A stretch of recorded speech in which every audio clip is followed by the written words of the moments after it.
बिस्मिल्लाहिर्रहमानिर्रहीम। अस्सलाम वालेकुम। मैं हूं डॉक्टर ज़ियाउल्लाह खान गाजी। आज हम बात करेंगे सेरिब्रल मलेरिया के ऊपर। बुखार की मुख्तलिफ किस्में हैं, इनमें एक ये सेरिब्रल मलेरिया भी है जो कि इंतहाई ख़तरनाक साबित होता है अगर बर वक्त तशख़ीस करके इसका इलाज ना किया जाए। इसका ताल्लुक सेंट्रल नर्वस सिस्टम से होता है।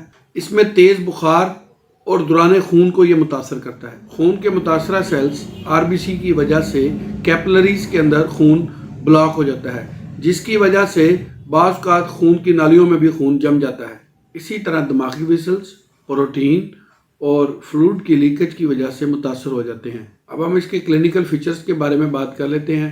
दिमागी और असाबी अलामात उस वक्त ज़ाहिर होती हैं जब इसका सही तरीके से इलाज ना किया जाए, और इसकी वजह से सेंट्रल नर्वस सिस्टम मुतासर होता है और ख़ास तौर पर बच्चों के अंदर सेरिब्रल मलेरिया नाक़िस ग़िज़ा की वजह से सामने आता है।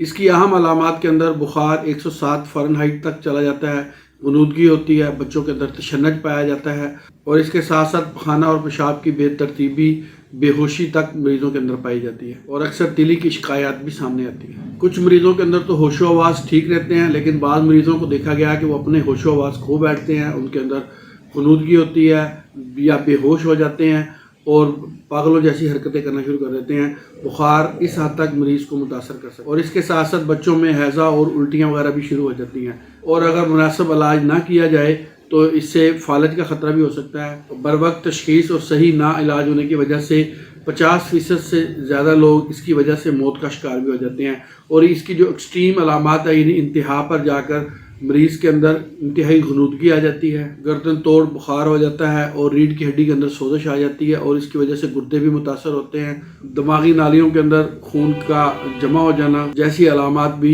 सामने आती हैं। अब हम मलेरिया को तशख़ीस कैसे करेंगे कि ये सेरिब्रल मलेरिया है या दूसरे मलेरिया से, इसको हम किस तरीके से साबित कर सकते हैं।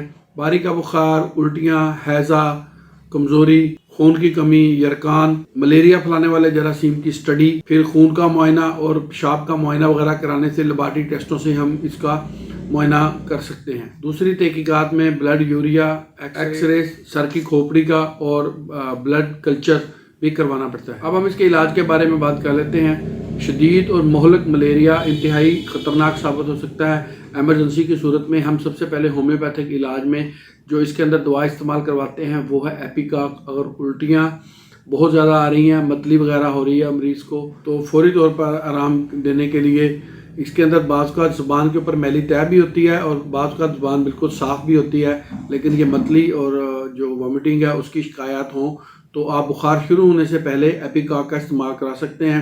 इसको 30 में इस्तेमाल करना है, सुबह दोपहर शाम 3 टाइम इस्तेमाल करें आप।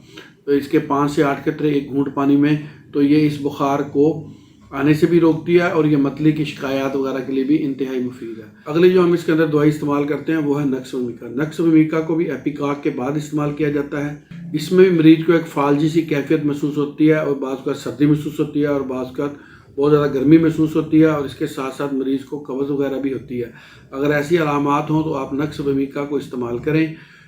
इसकी एक डोज ही लेनी चाहिए रात के टाइम। 1 घूंट पानी के अंदर आप 8 से 10 कतरे लें तो ये काफ़ी हद तक मौसर साबित हुई है। तीसरी जो इसके अंदर दवाई इस्तेमाल होती है वो है आर्सेनिकम एल्बम।